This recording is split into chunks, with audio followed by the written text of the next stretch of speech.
पीक नुकसानीनंतर पंचनामे तर होतात, पण काही ठिकाणी अर्धवट पंचनामे होतात अशी तक्रार शेतकरी करताना दिसतात. मग अशा वेळी काय करायचं? त्यासाठी हे रील शेवटपर्यंत नक्की पहा.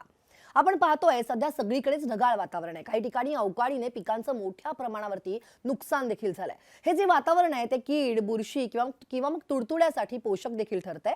याबाबत कृषी विभाग संशोधन करत असतंच. त्यामुळे वेळोवेळी कृषी विभागाशी तुम्ही संपर्क साधायला हवा. तुमच्या भागातील कृषी सेवक आणि मंडळ कृषी अधिकाऱ्यांच्या सूचनेनुसार पिकांवरती फवारणी करा. जर पीक नुकसानीबाबत पंचनामे वेळेत झालेले नसतील किंवा झालेलेच नसतील तर तुम्ही जिल्हा कृषी विभागाला तक्रार करू शकता आणि त्यासाठी जिल्हा कृषी अधीक्षकांची मदत देखील घेऊ शकता. आणि तुमच्या भागातील कृषी तज्ञांचा सल्ला देखील तुम्हाला महत्त्वाचा ठरू शकतो किंवा तुमच्या भागातील यशस्वी शेतकऱ्यांच्या यशोगाथा तुम्हाला उपयुक्त ठरू शकतात. त्यांनी केलेले देसी जुगाड सुद्धा तुम्हाला उपयुक्त ठरू शकतात.